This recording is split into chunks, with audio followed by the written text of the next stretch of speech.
তো চলে এসেছে নাইম মিথিলা অভিনীত জলে জলে তারা এই মুভির ট্রেলার। আমি আরিয়ান আজম আছি আপনাদের সাথে। ওয়েলকাম টু আপনাদের প্রিয় চ্যানেলে। তো চলুন ট্রেলারটি দেখে আমার কাছে কেমন লাগলো কথা বলি এই বিষয়ে। ট্রেলারের শুরুতে ভারী একটা ডায়লগ দিয়ে আর সেই সাথে মিথিলার কিছু ব্যাকশট। এই মুভিতে সব অভিনয় শিল্পীরা গ্রামের ভাষায় কথা বলতেছে, এই বিষয়টা আমার খুবই ভালো লাগছে। ট্রেলারে যেসব ডায়লগ শোনা যাচ্ছে এক একটা ডায়লগ পুরো ক্যারেক্টারের সাথে কানেক্ট করে। ক্যারেক্টার নিয়ে যখন কথা বলতেছি তাহলে বলবো এই ট্রেলারের তিনটা ক্যারেক্টার আমার সব থেকে বেশি নজর কেড়েছে। ফজলুর রহমান, বাবু, মনিরা, মিঠু, আজাদ আবুল কালাম এবং মোস্তাফিজুর নূর ইমরান।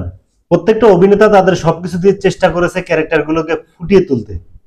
স্পেশালি ফজলুর রহমান বাবু, ও ভাই কি বলবো এনার ব্যাপারে। ইনি যখন সামনে আসে শরীরের প্রত্যেকটা লোম দাঁড়িয়ে যায়। মিথিলা ও নাইমের ক্যারেক্টার দুটো মোটামুটি ভালো ছিল, তবে নাইমের থেকে মিথিলাকে আমার কাছে একটু বেশি ভালো মনে হয়েছে। এই সিনেমার কিছু কিছু সিন আপনাদের মন পড়া সিনেমার কথা মনে করিয়ে দেবে, তবে এই সিনেমায় নাইমের কিছু কিছু ডায়লগ ভিজুয়ালের সাথে কেমন জানি মেলে না। এই বিষয়টা আমার তেমন একটা ভালো লাগে না। এই ট্রেলারের সিনেমাটোগ্রাফি ও ভিজুয়াল আমার মোটামুটি ভালো লেগেছে, তবে এই ট্রেলারের বিজিএম আমার একদমই ভালো লাগে নাই। এই সিনেমায় একটা গানের কিছু ঝলক দেখানো হয়েছে, গানটা মোটামুটি আমার কাছে ভালো লাগছে।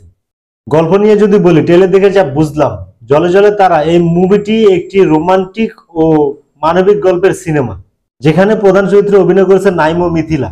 এই মুভিটি ডিরেক্ট করেছে ডিরেক্টর অরুণ চৌধুরী আর গল্প লিখেছে ইফাক আরিফিন তন্নি।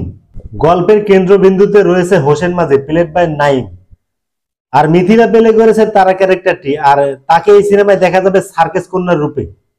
হোসেন মাঝি ও তারার মধ্যে একটি প্রেমের সম্পর্ক গড়ে ওঠে, যা সামাজিক ও পারিবারিক বিভিন্ন চ্যালেঞ্জের মুখোমুখি হয়। এই মুভিতে গ্রামীণ প্রাকৃতিক সৌন্দর্য ও প্রেম এবং মানবিক সম্পর্কের বিভিন্ন দিক তুলে ধরা হয়েছে। সিনেমাটির প্রথম গান তোকে ভালোবাসি ইতিমধ্যে প্রকাশিত হয়েছে, আর এই মুভিটি 14 ফেব্রুয়ারি ভালোবাসা দিবস উপলক্ষে সিনেমা হলে মুক্তি পাবে। তো আজকের ভিডিও পর্যন্ত, ততক্ষণে ভালো থাকুন, সুস্থ থাকুন, আল্লাহ হাফেজ।